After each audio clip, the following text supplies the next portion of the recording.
Hey ACL, I guess it is going to be one of those days. It is the dude from the uncensored page. And I'm going to post this on the main ACL members group as well as the uncensored page.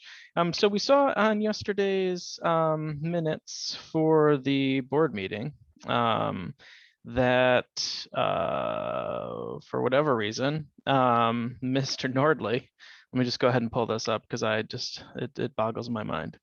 Mr. Nordley is recommending that the board approve the recording of the amended and restated bylaws in the Office of the Recorder of Deeds, Joe Davies County. This instrument is recorded for the purpose of replacing in its entirety the Apple Canyon Lake Property Owners Association amended and restated bylaws.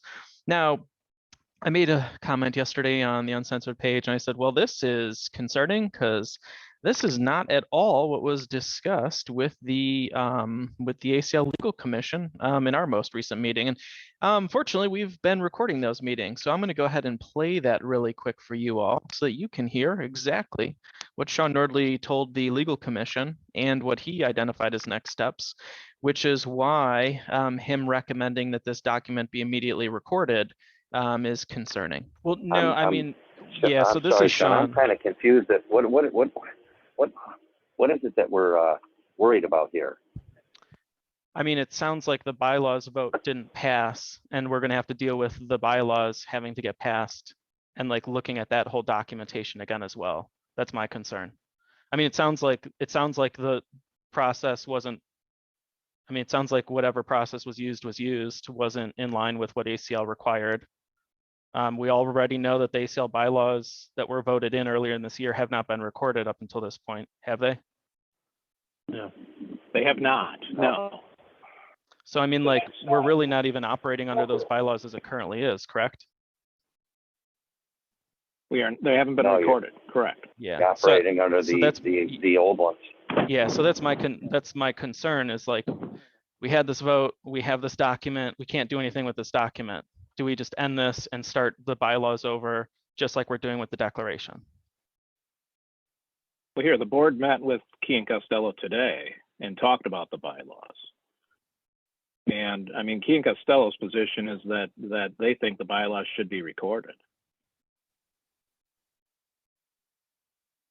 Even though it's not in sync with the current version of the declaration, like where the bylaws refers to the new numbers of the declaration that don't exist in the current version. Here, what they said is that what needs to happen is review them and see if there's going to be any conflicts between the existing declaration and the new bylaws. And the board said, okay, let's go ahead and do that. So that's what they're going to start doing. They're going to come back after that review and say, okay, this is conflicting. We can't record bylaws that conflict with the declaration. So yes, I guess correct. That is the first step. I apologize. Okay, ladies and gentlemen. So what we just heard there was Sean Nordley saying that yes, we cannot record the bylaws because they are in conflict with the current version of the declarations.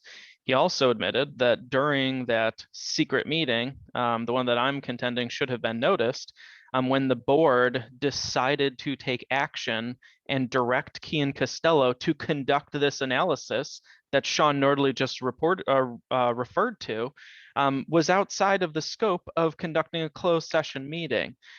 So unfortunately, this is something where I've tried going through the appropriate means and keeping this internal and within the bounds of ACL cleaning its own house. But it doesn't, unfortunately, it does not seem like that is going to be the case anymore. So I've taken appropriate action elsewhere. I might also like to further elaborate on what exactly it means. Whoops, had a little bit of a hiccup there, sorry. So what I'd like to do now is kind of go through really quickly and review an email that was sent to the board yesterday from Marge Clark, identifying the conflicts in the bylaws, right? So if the board were to vote, just like Sean said, right, the board cannot vote to put in place bylaws that conflict with the declarations. That's literally where we are right now. I think there's a lot of people who are disappointed that our general manager would just sidestep everything that he's told committee members. It sounds like from what he's told board members, because we also have that recording from the most recent board meeting.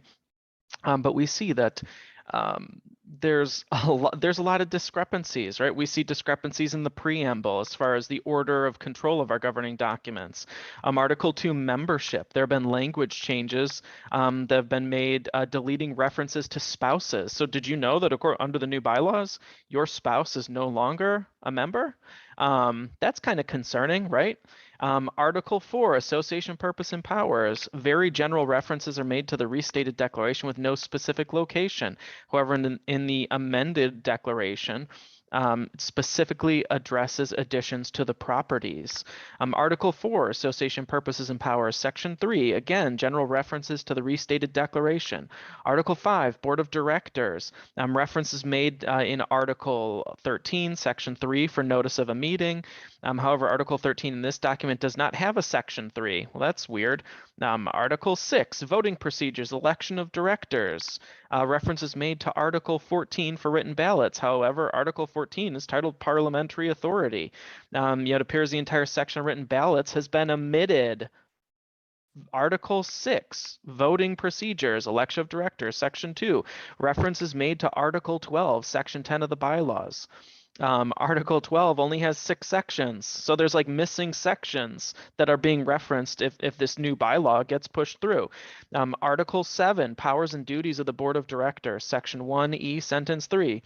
Marge and I both question deleting the recognized instruments of communicating to all voting members, being the Apple Core and the ACL website, when SECA defines a prescribed delivery method as any communication means authorized by the community documents and approved in writing by members. So I'm going to keep this one really short for you guys.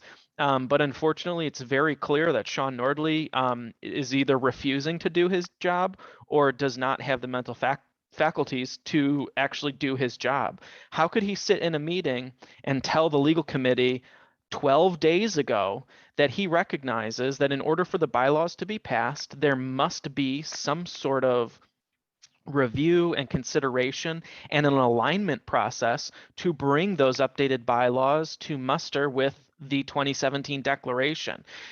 This doesn't make any sense, and this is very concerning. And unfortunately, Mr. Nordley is providing all of the evidence to support going against this recommendation that he made to the board. It's going to be very interesting to hear his rationale for why he would make this recommendation in writing to the board, knowing all that has happened. Furthermore, one other thing I would like to bring your attention to is the executive committee of ACL. If you have any questions as far as who's on the executive committee and what their charges are, check out that video I did as far as who the general manager of ACL is accountable to. The executive committee is made up of 4 members of the board. We know for any action of the board, there have to be 5 members in agreement. So that is not even a quorum number for a board meeting, right? But because this executive committee is identified as a standing committee of the association, those meetings have to be open to the members.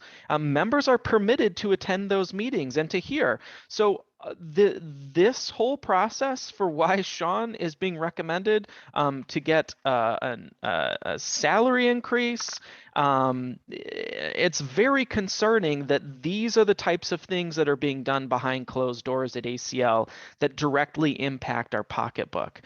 Finally, I'll bring one final piece to light, and I'll probably do another video on this momentarily. But there's also a section being contemplated for Saturday to use the remainder of the pandemic relief funding to pay for bonuses for ACL staff members. ACL staff members who threatened to earlier in the summer and already received pay raises. So what types of games does the general manager think he is playing? Furthermore, what types of games do the members of the board Are they encouraging and supporting him in these endeavors?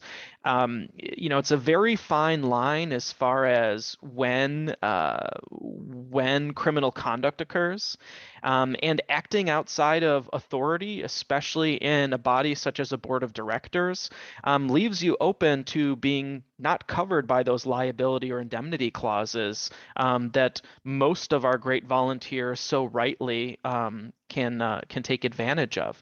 If a director or if an officer of the board is championing violating board rules, it seems like there is a lot of liability on that person's part, not on the part of the entirety of the association. So this is going to be very interesting to see how this plays out on Saturday. And I haven't even talked about all of the policies that have been proposed and will be voted on that have not even received official oversight on behalf of ACL, right? Who is that ACL watchdog or that ACL sort of sheriff to make sure, hey, if a policy is going in place, what other requirements is this policy going to be creating? Do we actually have the manpower, the actual physical resources to make sure that these policies can be taken, and brought into fruition? So, anyways, very disappointed to see the direction that ACL is going,